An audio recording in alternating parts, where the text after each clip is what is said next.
baile en el vecindario, todo es fiesta y alegría, porque ya el boricua tiene la cerveza que quería.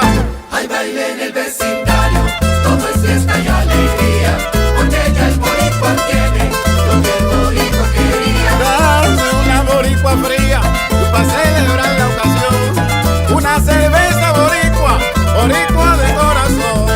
Bailan mi viejo y mi vieja y cantan esta canción con la gente de mi barrio que está celebrando con una cerveza boricua, boricua de corazón. Una cerveza boricua, boricua de corazón. Una cerveza boricua, boricua de corazón. Una cerveza boricua, boricua de corazón. Hi, I'm Angie Morales, your co-host from EDU TV, inviting you to the first annual Latina Role Model Awards reception. It's this March 3rd, 5:30 p.m. RSVP now at www.latinarolemodels.tv. Everyone's welcome. Te veo ahí.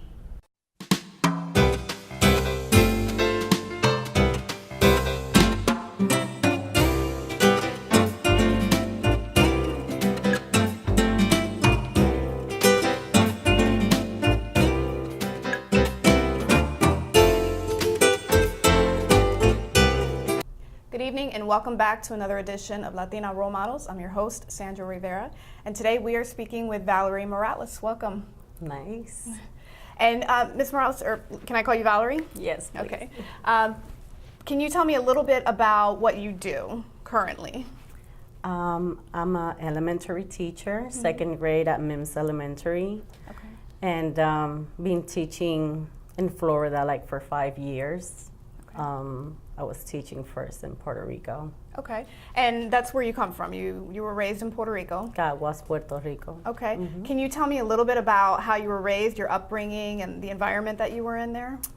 Well, it's sad to say it was a bad neighborhood, and a lot of drugs, shooting, and I was raised by my grandma.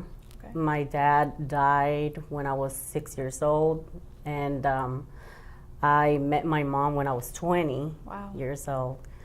Have my first baby at 17, but always went to school and finished my career, had my bachelor degree. Now you mentioned earlier off camera that when you were getting your own education, you had to endure quite a bit, something that maybe a lot of kids don't have to experience when they're just walking to school. Yes, right in front of my grandmother's house, we had like people dealing with drugs. Then they were like shootings, and it was difficult. I had to walk to school all the time, and you encounter a lot of danger. Being the only child, I didn't have any brothers or sisters, so it was tough to defend myself and all that.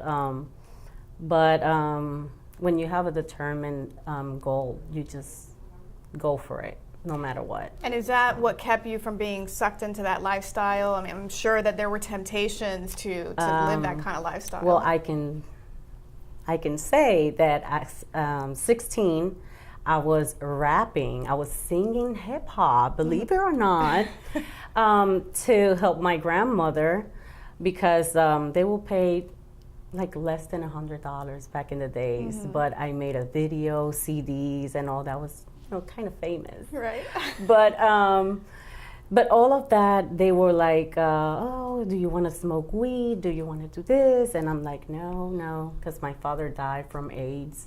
So I made a promise. I will not. You saw what it did. You saw the path that you went down. Yes. Okay. And did you have that strong support from your grandmother to help you ignore all of those temptations? Yes. Okay. Yes, she was really strong. She raised me by herself, but she was really, really a strong, independent woman. And that's like my hero. And it was difficult. I also struggled with domestic violence at a younger age. I got bit on my face and a lot of stuff. Sure. But you faced your challenges. Yes, yes. And that's why I'm here. It's an honor to be here and just speak to the young girls and say, you can do it no matter what. You just have to go for it and think that in life, there's always somebody that have been through it and survived and succeeded. Sure. So. Now you said you had your first child at 17. Yes. You went on to pursue your postgraduate degree. Yes. And was that in education? Yes. Okay. And where did that path take you at that point once you got your degree? Well, I started working with students that dropped out of school. And I remember my first day, they started fighting in the classroom, and I have a pregnant student. And she's like, oh, stop fighting, give her a break, it's her first day. And I am like, I was 25, and I'm like, oh my gosh, am I doing the right thing? I don't know. But then I just kept talking to them. I saw this student that he was missing my class a lot, and I went and checked his address, went to the neighborhood, which I knew it was a bad neighborhood, and sure enough, he was dealing drugs at the corner. So I rolled my window, and he's like, Miss Morales, what are you doing here? And I'm like, well, I wanted to know about you because you're being absent like a whole week. What's up? And he says, well, I had to be doing this to help my mom and all that. I said, I need my essay for tomorrow. So no excuses. No excuses. And he's like, what is she doing here? And then his friend is like, who is that? My teacher.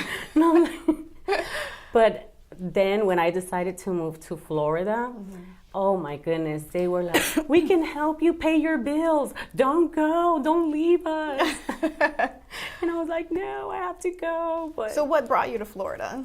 Well, when I met my mom when I was 20, her mother, which is my grandma, she said, well, if you really, really want to have like a better opportunity, you should look into moving with your grandma to Titusville, Florida. So I came like for vacation to get to know the place, fell in love, and I'm like, I can do this. I can get to know my mom, part of the family, and just continue with my dream. Sure.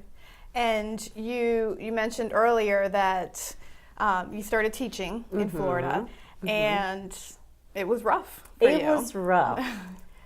And it is, because I have second graders correcting my pronunciation. So it's so embarrassing because you're a teacher, so you're supposed to know everything in their eyes. Sure. So here I am, and I'm like, Miss Morales cannot say the TH sound. It's something that I can't. I'm from Puerto Rico, and they start, like correcting me, and then I'm teaching them every day after I walk them to the lunchroom. I teach them some words in Spanish. So it's like, you get some Spanish, I get some English. That's right. Everybody's teaching each other. Exactly. But it's hard when you do like parent conferences, and I'm talking with parents, and I have to write down everything and give them a copy. I'm like, can you sign now and I will give you a copy later? Because I have to like proofread everything and check grammar and all of that. So it's hard, but And even knowing when you came to Florida, knowing that you had that you were going to struggle like that, you still did it anyway. And how do you get over that fear? I mean, because a lot of people are too afraid to go down a different path or a path that's unfamiliar to them because they feel like maybe they don't have all the tools they need to be successful at it. How do you overcome that? I will say it's just determination and thinking about my kids. I said I have to give them a better life than what I experienced. I love my island. In fact, I'm going back in May, but you just have to give them the best that you can. And that pushed me every day. I'm like, okay, I don't have this support right now. My grandmother was still in Puerto Rico. I was living with this other grandma that I didn't know that much about her. So it's like, okay, you're the guest in the house, and the kids can eat to a certain time, and then you go back to your room. Right. But it was like, I need to have my apartment, I need to have my own place, and I just need to succeed here. So you had your goals in place and what yes. you needed to do to get there. Yes. Okay. And now you teach second graders, and in Puerto Rico you were obviously teaching older kids. Yes. Do you find that teaching the younger students now in the public school system, do you still have the same issues with the family problems at home with these kids that you're dealing with? It's sad that even at that level, second grade, you have a lot of emotional issues. They come to you, and you have to be the mommy, you have to be the nurse, you have to be the counselor, you have to be all for them. And they come hungry. They're not paying attention because the stomach, you know, I'm just hungry. Or Miss Morales, my mom and my dad fought last night, and I don't know what am I gonna do. And they shut out the electricity. I mean, a lot. Things that they should not have to deal with. Exactly. And I'm like, I just leave the academic alone for 10 or 20 minutes, and I just need to listen to them and advise them. Right. And I guess coming from your background as well, even though you had the support at home, you know, you went through a lot of the situations, or you saw a lot of the things that they're experiencing in their household. So I guess that helps when you're talking to them. There's a lot of kids that and that amazed me, that their parents are in jail. So every time we were drawing something in the classroom, they always draw like the cell, you know. And I'm like, oh, so your mom is in jail, your dad is in jail. Or guess what? Miss Morales' mommy got in jail by driving, you know, under the influence. She was drinking, and they just bonded with me like, oh, she's just like us. Right. You know, it's not like, oh, this teacher, she never suffered, she's perfect, and we're the ones, you know. I'm like, oh no, my mommy did bad choices, and now she have consequence. Sure. And that's what happened in school too. So I tell them. And it's a good example for them too, because you're the product of your mother and father, and say, look, you know, I'm here, I'm teaching you, I have a job. You don't have to fail just because somebody else failed. Exactly. Yeah. Yes. That's what I always tell them. You don't have to follow if your cousin or your uncle or your mommy's doing this. You want to be good, you want to do best, you want to do better. So you have to do the right thing. Right. No matter what. Right. And just quickly going back to when you were teaching some of the older kids for that period of time, did you feel like you were able to make an impact in their lives by your involvement? Oh yes, sure. I still have them in my Facebook. Oh really? Actually. Yes. And you can keep tabs on them and remind them. Yes. Good. And so what's next on your agenda? I mean, you're teaching second grade now. I mean, is there, do you hope to continue teaching in the public school system? Do you hope to I love my job, but I really, really, like when I received that email from Danny saying that you get to go to high school and talk to young Latinas, and I'm like, that's it. I will love to share my story. I will love to just give them advice, talk to them, and say, hey, don't worry, you got it. You got this. You got this. Yeah, so. I mean, you definitely are a visual mentor for them, whether they ever speak to you or not. They need that constant reinforcement, those constant examples of people who look like them, who came from the same places that they came from, and that, you know, still... And with the language. Exactly. Oh, I mean, the things that you had to overcome to do that, exactly. Yes. So is there any one thing that you'd want the listeners to hear, just parting words of wisdom? Well, like I just said, anything that you put your mind into it, do it. you're the one that has the power. Nobody, no environment, no struggle is going to define who you are. You are the one that define who you are. Perfect. Beautiful. Thank you. Thank you. Well, thank you for joining us at Latina Role Models. Stay tuned for another episode. Hi, I'm Angie Morales, your co-host from EDU TV, inviting you to the first annual Latina Role Model Awards reception. It's this March 3rd, 5:30 p.m. RSVP now at www.latinarolemodels.tv. Everyone's welcome. Te veo ahí. I am for the child who's had 7 addresses in a single year because she's in foster care, because her father abused her, and her mother couldn't believe her. She is the child I am for. I am a volunteer child advocate. I am you. Florida residents call toll-free 866-341-1425. Welcome back to another episode of Latina Role Models. I'm your host, Sandra Rivera, and right now we are speaking with Ali Capatosto, right? Okay. Correct. Had to practice that a little bit beforehand. Welcome. Thank you for being here. Thank you. Thanks for having me. Now, you actually are a local business owner. Yes. Right? And can you tell me a little bit about the business that you have? Yes, we are a staffing/modeling agency. We provide models, especially girls, for events such as trade shows, conventions, grand openings, sampling at store. Actually, any type of event that we can promote. Okay. And Yeah. how long have you had that business? It's going to be 4 years in July this year. Congratulations. So Yes. you got over that 2-year hump of opening up a business and getting through that. Yes, it was a little stressful, but I'm happy where we at Good. right now. Now, is your background in promotions? Is that what you did before opening up the agency? Well, I have a degree on marketing and public relations. Okay. When I first moved to the U.S., I worked in hospitality and I did a lot of promotions.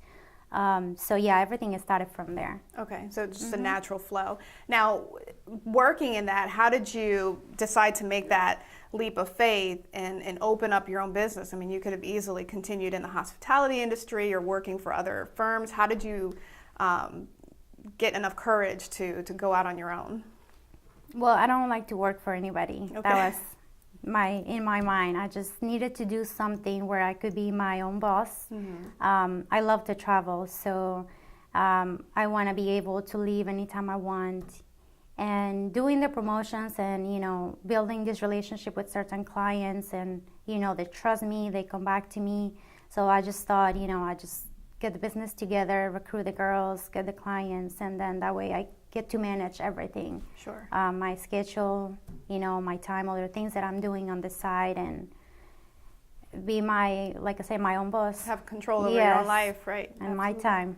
Now, you haven't always lived in the States. You're actually from Mexico. Can you tell me a little bit about your upbringing, your childhood, and if and how it led you to where you are? I was born and raised in Mexico City. I actually went to college there. I was going back and forth for 3 to 4 years because I was in between college and studying English. I didn't know a word of English when I first came here back in, I think it was 2000, the first time I came here on vacation, that's it. I guess I've always been outgoing. I've always been like, I don't know how to say it, the center of, Center of attention? Yeah, well, not really. Sorry, you don't have to apologize for that. But no, it was just very, very easy for me to recruit the girls and get into this atmosphere because it's a lot of fun.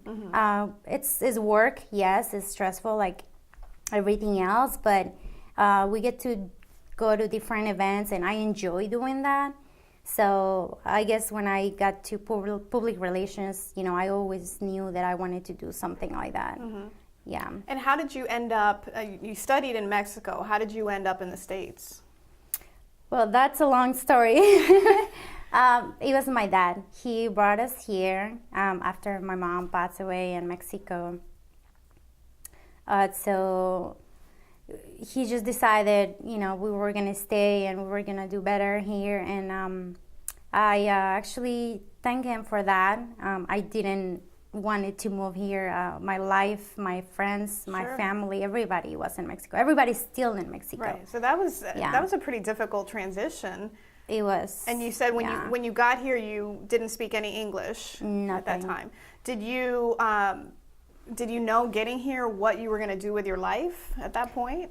No, I was going with the flow. I was just trying to finish something in Mexico, and then at the same time, you know, learn English. But no, I didn't have an idea what was going to happen. Okay. All I knew is that I was going to get into something where I could be my own boss. Right. And I didn't have a lot of jobs, actually. I have maybe 3-4 jobs before this. And each I stay like 3 years. But like I said, I knew that I needed to do something with my time. So. And so, when you finally figured that out, when you came to the States, did you know already that you wanted to go into that kind of stuff, the promotions and the public relations? Did you have an idea of what you were going to do here? I did and I didn't, because I went through so many phases. I also wanted to do psychology. I wanted to do interior design. I love design and fashion, so I was in between those two. I actually went to school here. When I already have my degree in Mexico, I enrolled into this interior design school. But then I think after that was when I knew that was only a hobby. I wanted to be part of something bigger and fun. Right. So the promotions came, and you know, it's always fun. You get to go to all these events, and you know, you make money at the same time. You know, you're networking with people and meeting people, and right. And I imagine you stay pretty busy. I mean, what kind of hours do you keep with the traveling and the being at these events and talking with your clients? I imagine it's nonstop. It's a nonstop, and I never know. Right. My hours, my days are completely different. I don't have a routine. I can have a client calling me tonight asking me for models tomorrow, or sometimes I get, you know, good clients that just call months in advance, so I know that, you know, we have an event next month. But usually it's like last minute thing. Like we always busy. We can have samplings during the day. We can have events at night. It could be the whole weekend at the convention center. We never know. So a lot of what you do also is just being able to think on your feet and react. You know, if you're getting these last minute requests, it seems like it could be pretty stressful having to deal with that. How do you unwind from that stress? How do you deal with those kind of obligations? I don't even know how I do that. I don't even know. A lot of times I want to hire an assistant. I've been doing this by myself. So yeah, it gets very stressful. Usually these last minute things, you know, I send an email to all the girls, and I pray that they're available, and I pray that they show up to the event. And like I said, hiring the girls, I've been really lucky getting a group of reliable girls. So I've been able to cover all these events. Yeah, and I guess that I had never thought about it. That's a pretty big deal. I mean, it's one thing to have the pool of people that you can hire from, but now you're depending on them to be reliable and to show up. So that could reflect on your business as well if they don't. Of course, because if the girls don't do a good job, if they don't show up, it's all on me. Right. I can lose clients that way. They will never call again because she probably didn't do her job, or she got there late, or she didn't show up. But like I say, I've been very lucky. Every time I hire a girl, I give them a 2-hour training, and I can usually have I have a very good feeling of reading people. So when I see her working, talking, and you know, networking with people, I can tell if she's going to be good or not. Right. So you put the time in beforehand to make an informed decision before you send them out to represent your company. Definitely. Definitely. They have to. Right. Yeah, I cannot just send anybody. We have to go through a training. They have to go through a training with me, and I have to trust them 100% that they're gonna do the job. Of course, I have on calls. Sure. I have girls that they're on call because life happened. You know, it could be an accident, it could be a flat tire, it could be anything. But I haven't got through that just yet. So I've been very lucky, actually. Now, you've been doing this for about 4 years, your own business, and obviously you're doing something right. Do you feel any insecurities, though, being a woman in business in this field? Yes, I did at the beginning. I felt like a lot of people won't take me serious, maybe because I'm a woman, maybe because of my English is not 100%, maybe because, you know, they look at me and they don't, you know, they think this is a little girl, you know, and, you know, maybe sometimes they think about the age, you know, they don't, it's hard for people to trust when they look at you and they see that you're younger. It's the same thing with me and the girls. You know, the younger they are, the harder to trust that they're gonna be reliable and serious. Right. And how do you overcome that, especially when you're meeting new vendors or new clients? What do you do to make sure that they feel confident in your abilities to do the job? Well, I think it's more my personality. I try not to be so serious with them. You know, everything in my business, it has a little bit of fun. So, you know, I show them who I am, and, you know, I assure them that we can get the job done. And, you know, they seen, you know, they follow me on social media. There's proof in there we can get the job done. It's a lot of people who knows me, and, you know, they're clients that they're coming back because we build this strong relationship. And, you know, I have a lot of good comments about my agency and my work on your the work website. Speaks for itself. Exactly. And what is the name of your business? Promo Girl Agency. Okay. And what do you hope to do with your agency in the next 5-10 years? Where do you like to see it go? We're gonna be all over. Right now, we just we cover Florida, Orlando, Miami, Lakeland, Tampa, and Las Vegas. Actually, everything is started in Las Vegas because that's a huge market over there for what we do. But then, you know, I live here, so I started here, and we've been doing really good. I'm thinking that in a couple years we'll be in Chicago, you know, major cities, LA, I hope, Atlanta. We have a huge show coming up in August, and I think we're gonna be there all over. All the girls will be in there. So yeah, I definitely see myself doing great things in 2016, 17, 18, Excellent. 19. 20. More. Well, good luck with that. I Thank wish you nothing but success, and congratulations on your current success. Thank you. Thank you for being here. It was a pleasure meeting you. Nice to meet you. Thanks for having me. Absolutely. Thank you for joining us on Latina Role Models. I'm your host, Sandra Rivera. Have a good night.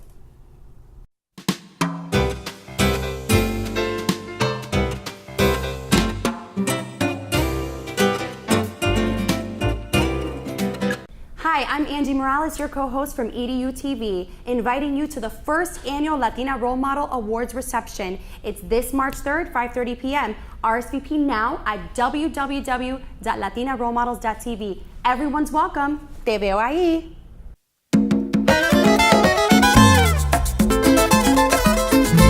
Hay baile en el vecindario, todo es fiesta y alegría, porque ya el boricua tiene la cerveza que quería. Hay baile en el vecindario, todo es fiesta y alegría, porque ya el boricua tiene lo que el boricua quería. Dame una boricua fría para celebrar la ocasión, una cerveza boricua, boricua de corazón. Bailan mi viejo y mi vieja y cantan esta canción con la gente de mi barrio que está celebrando con una cerveza